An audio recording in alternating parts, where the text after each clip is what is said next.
G'day everybody and welcome to Andrew's Art and Models. So we have a kit review for you today. It's another one in the classic plastic series. It is the Tamiya 135 Jagdpanther and I love this model and I love this vehicle. It was an amazing vehicle, but moving on. I'm talking about the kit, not the actual tank itself. Standard fare with Tamiya, everything comes bagged, so it's nice, neat and safe, and there were no loose parts when I opened this one, pretty much as you'd expect normally. Camouflage schemes, there are 2 schemes given with the kit, and you can have your choice of those. Nice little blurb giving you a rundown on the vehicle and its history, and the instructions themselves are very, very simple. So really solid, standard Tamiya production. So one nice thing about this is they include the different exhaust option. So that was not a standard fit across all vehicles. There were vehicles that were produced with this one, and earlier ones I think were produced with that one. I could be mistaken. I'm sure someone will tell me if I am. And yeah, the instructions themselves really basic to follow, easy, no real errors that I could find. The interesting thing with the instructions is there's a little piece of wire that they give you with the kit. Now it's 15 centimeters long, and you loop it around this part here and attach it to the side of the vehicle. Now that actually quite surprised me. I haven't seen that in any of the older Tamiya kits. I don't know if that's something that they changed later on in the production or earlier on, but that was nice to see, because that's going to be a little bit more convincing than just having a plain old molded round circular part that's meant to look like wire. So yeah, I like that much better. Commander figure can go in or out of can go in or out. Can have the commander sitting in the turret, standing in the turret, and there's a little base provided if you want to install it to stand him on. Yeah, looks nice, simple, typical Tamiya. That's the piece of wire we're talking about. As I was saying, that's 15 centimeters long, and the part you've got to wind that around is a lot smaller, so it's going to bunch up a lot when you do that. And there's the polycaps, it's pretty common. Decals, however you want to pronounce it, very simple. There's not much to them really. I mean, what can you say about half a dozen to a dozen decals? Not a hell of a lot. Nicely printed, as per normal. I know some people find these decals a little bit thick. I never really have too much of a problem with them. You can certainly see on the paper they are thicker than some of the other ones you see, but I never have an issue with them. They always go down well for me, so put that aside. Individual track links. Just kidding. All right, so the individual track links, this is all you get with the kit, so don't panic. You don't have to do 270 tracks each side, or however many it happens to be, 270 for a vehicle, whatever. Yes, these are just decoration. So these are molded individually, and then you put them in pairs or triples, I believe. I'll double check that. Hang on, let's have a look. Let's have a look on the side of the vehicle there, so they're paired. And that's literally where they go. So put them on the side of the vehicle, spare tracks that the crew would carry around with them. The hull, very nicely molded, and we'll start with the bottom there. Very nicely molded, as per usual. You've got your little bit of a tab there that you've got to clean off, and that's pretty standard on armoured models, especially with bath hull ones. That's pretty common. So nothing really drastic there. No injector pin marks on the outside, and bear in mind this is 30 years old, and you see some kits that are 10 years old that still have injector pin marks on the outside, and it's just a pain in the backside. But yeah, nicely done, typical Tamiya fare.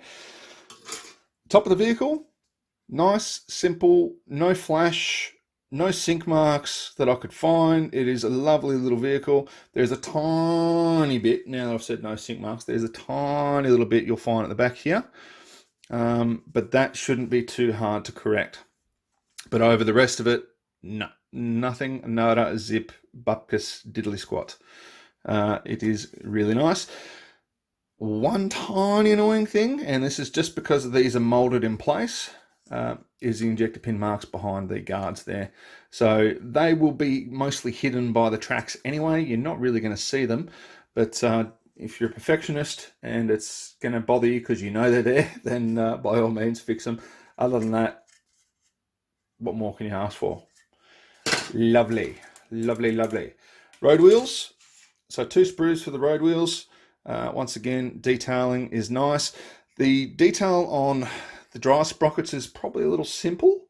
For today's standards, it's probably just a tiny bit simple. Same as the road wheels maybe, but definitely on the dry sprockets, I think they just look a bit shallow. They don't look defined enough for me. But other than that, I'm sure they go together really, really well. Once again, no flash, no sink marks. Could not find anything to complain about this. And that's obviously the second sprue, which is identical. Moving on to the second to last sprue. So there aren't many in this kit, and that's pretty typical of the older Tamiya kits. We have our 88 barrel, and that seems relatively nicely molded. You could certainly upgrade that quite easily with an aftermarket part. I don't have a problem with most plastic barrels, and I've never really had a problem with the Tamiya ones. The only exception being on the Panther build, the old school Panther build, where I snapped it off because I was silly, and but I managed to fix it, and you couldn't tell, so it was fantastic. I was happy in the end, but that was just down to me being clumsy. It wasn't down to the kit. The figure, once again, nicely molded figures. I don't mind the Tamiya figures. There are certainly better figures out there, but these ones are quite okay for me. It's really all I need. And just to show the model off a little bit better, it looks nice. Some nice cast texture there around the gun mantlet. Very nice, simple detail, and that's really going to stand out on the vehicle when you make it. Last sprue. Sorry about the focus there. There we go. All right, so we have the rear of the vehicle. We have the Sherton for the side. So that's, for those of you that may not know, that was just a sheet armor that was run down the side of the vehicle, and it was hopefully there to deflect some rounds, some smaller rounds, from damaging the running gear or the tracks, and also to explode hollow shaped rounds away from the hull before the penetrator could actually get to the side of the hull and into the hull. So by having it explode a little bit further away, it nullified a lot of the explosive force and effect of the penetrator from that. So that's why they put that on there. That's a really basic explanation, but that's, you get the idea.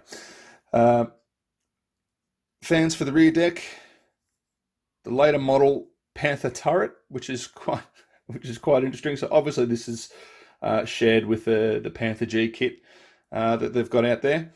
Oh, hang on, was it Panther A or Panther G? The older kit was a Panther A, wasn't it? I can't remember if no, there is a Panther G. I'm certain there's a Panther G. Has to be. Exhaust systems, all your little paraphernalia for the vehicle, all nicely molded, all well detailed, no sink marks, flash, other problems like that. Now, the infamous rubber tracks. I love these. I know there's a lot of you out there that don't, and I know I've covered this a billion times, and I'm going to cover it again because I am in the middle of a 5-kit build, and I have finished the second 135 scale kit with individual track lengths, and I have 3 more to go, and my God, I would kill to have something like this on the vehicle so I didn't have to keep putting the individual tracks together.